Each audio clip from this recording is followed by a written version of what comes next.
Can you imagine finding out your father is living a double life and he isn't who he says he is? Well, in today's review, I am going to break down My Father, the BTK Killer on Netflix. And from this documentary, I want to break down some things from a licensed family therapist perspective. So before we get started, I need for you to put in the comment section, if you've already watched this documentary, I need for you to let me know, what did you think about it? What did you think about Kerri, about Dennis, about Wichita, Kansas, and just share your thoughts in the comment section. The first thing that I want to talk about is the psychological toll that it has on you when you find out the person that was raising you was a hidden monster. I want you to think about it. Think about being a child and your parents, your mother, your father. These are supposed to be the people that you trust, that you long for, that you're supposed to help form your identity and belonging and safety. To find out this person was a serial killer and killed over 10 people. There's going to be an interesting clash of perspective because on one hand, your father is supposed to be loving, kind, respectful. He's supposed to keep you safe. And then on the other side, he's one of the most unsafe people ever. There is a deep level of betrayal that happens, a deep level of mistrust and distrust that happens, and it messes up your psyche. His daughter is experiencing so much because there was this attachment trauma because one, she was obviously attached to her father, who she said was a very good dad for the most part, but then to find out he did some of the most heinous things. And I want to applaud his daughter, Kerri, for even making this documentary in general. And I know some people are dragging her for filth and saying she's trying to capitalize off of her dad and all of these things. But can you imagine the mental health issues that she experienced just off of what her dad did to her and others in the community? And I'm glad that she is seeing a therapist. I'm so glad, because you can tell throughout this whole entire documentary that she was uneasy and she felt very uncomfortable in the moments where she was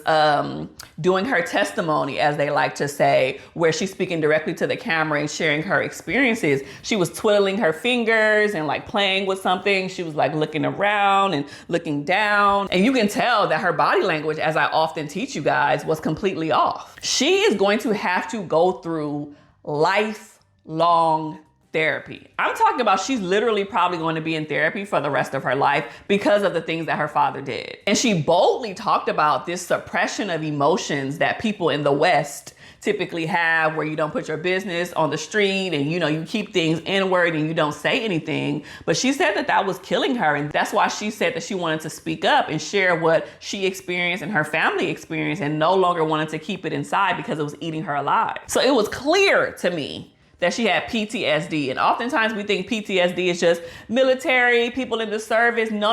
Anytime that you experience a traumatic event, it can impact you. All of the symptoms that I just mentioned about her not having eye contact, looking around. She kind of was a little paranoid when she went back to visit the grounds of where her family's house used to be, because she was like, are they looking at me? Are they taking pictures of me? All of these things are very real because she experienced something that no kid should have to experience. And the one thing that I noticed about her is she often did a lot of dissociation, and that's because she was unable to reconcile two worlds that seemed very different. On one hand, she was saying, my dad was pretty amazing and he was present and he was active in the church and everybody knew him in our town and our neighborhood. And yeah, he had his moments, but 90% of my childhood was good. It just had these very bad moments. And then on the flip side, you find out that your dad was this serial killer who was killing everybody in your town and your neighbors and, people you grew up with. And he was doing all of these heinous things and all of these sexual acts. And you're like, wait, my dad on one side is loving and the other side, he's a monster. That's hard to reconcile. That's hard to bridge the gap between the two. And I know people think she might be crazy. Like, how could you not know? How did your mom and your brother not know? And they genuinely was like, we didn't have a clue. If the police couldn't find this man for 31 years, what they said over 3 decades he was doing these crimes, I mean, he was literally hiding in plain sight. And before we move on, it has come to my attention that only about 4 to 5% of you guys who watch my videos are subscribed to my channel, and we have to get that number way up. So please, if you are enjoying this video or any of my other ones, it would mean the world to me if you press that subscribe button and hit the notification button so I can keep creating content like this for y'all every single week. Now let's get back to it. But this is going to have not just, an impact on his daughter and his children, obviously his wife, but just generational issues are going to pop up too. Because she is known as the BTK daughter, the daughter of BTK. And if you don't know, BTK is bind, torture, and kill. But now Kerri, the daughter, she's a mother, she's married, she has her own children, she has her own life. And you can tell that she's still trying to process all of these things even decades later. And obviously that has an impact on her marriage. Obviously it has an impact on her children. Her children will never know who, for real, their grandfather is, right? Like they're never going to have a relationship with him because he got 175 years in prison for all of his acts. And she doesn't want anything to do with him at this time. And even if he didn't have all of those years in prison, I don't know if that's somebody that you would want to meet. Can you imagine as a grandchild knowing that your grandpa was this serial killer, and then like tons of your peers and people that you go to school with and all of these people find out? They're going to think about you differently. They're going to put these stigmas on you and these stereotypes, and they're going to have questions all of the time. And it's just going to jack up your childhood. And it's really sad to know that something like this messed up all of her relationships. She talked about how she does not have a relationship with her mom. She talked about how she doesn't have a relationship with her brother. She's kind of just out here in the world by herself. And I get how that can just tear a family to pieces, but I also understand how that could have been the thing that glued them together, because no one else will truly understand what they experienced besides each other. And because it happened in, Wichita, Kansas, that put a stamp on that neighborhood, that put a stamp on the city, that put a stamp on the state to say like, whoa, this is where the serial killer really did his dirty work. Now, obviously, I don't know Dennis Rader. I believe that's how you pronounce his name. I'm not even sure if he's still alive right now. I couldn't tell based on the documentary because that was,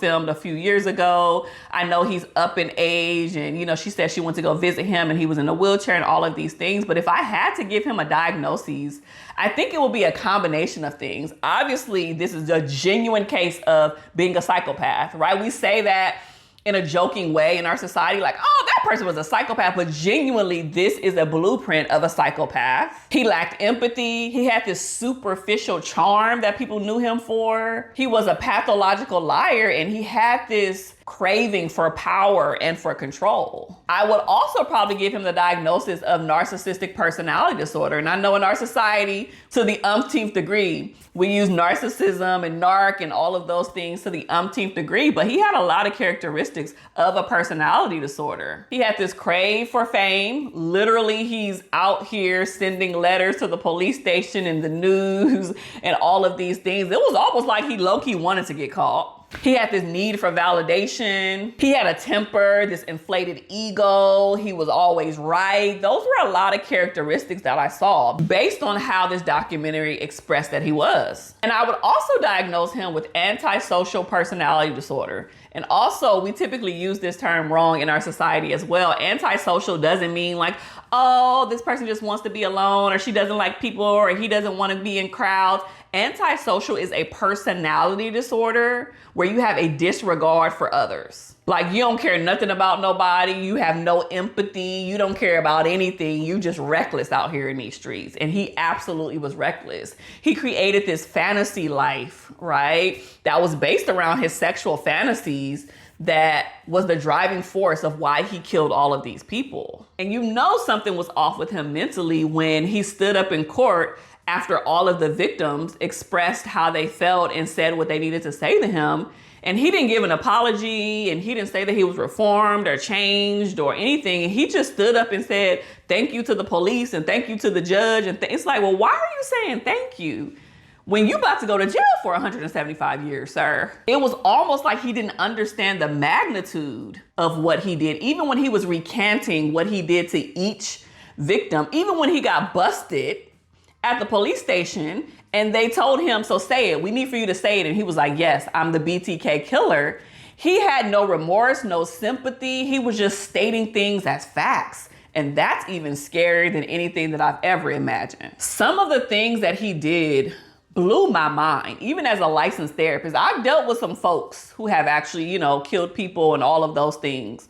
And, obviously there's confidentiality here, but at the same time, him giving his daughter the same car or the same wagon that he put a deceased body in at some point and giving it to your daughter to drive around blew my mind. Like, why would you do that? Him taking a dead body that he killed to the church, putting it on the altar and doing bondage and taking pictures of it as proof blew my mind.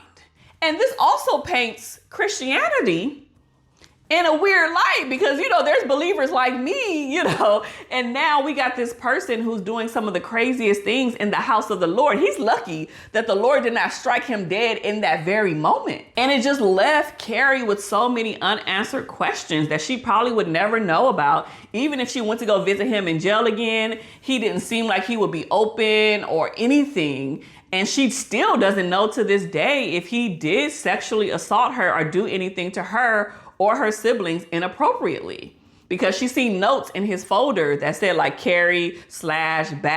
And it's like, well, why are you writing things like that in your notes right after or before you're about to go and kill someone? Like, it just gave really creepy vibe. And she said that she used to have night terrors. And so I think there's a lot of things that she experienced that was either suppressed or repressed. And unfortunately, when you're 3 years old, you don't always remember those things. But God forbid, I would feel like it's very inappropriate to talk about this situation and not talk about the victims and the victims' families. I'm so sorry for these families who had to experience this, because at the end of the day, there was really no real reason. I'm not trying to justify anything that he has done, but when you think of someone who may have killed someone, maybe they had a vendetta or they had a confrontation or they disliked the person or something of that nature. But he made these killings and killed people just because of his own sexual fantasy. There was no vendetta. There was no issue with these people. I mean, he killed children. I mean, it's just wow that someone would do something like this. And his reasons, I mean, there's really no reason to kill anyone, but his reasons were just like trash. You know what I mean? It's just like, oh, I just did these to fulfill my sexual fantasies. It's like, what? Nobody should have to go through something like this. And from my perspective, when I was watching this documentary, I was like, this is very demonic. This is why it's important for us, especially as people who are of faith and who are believers, to stay prayed up.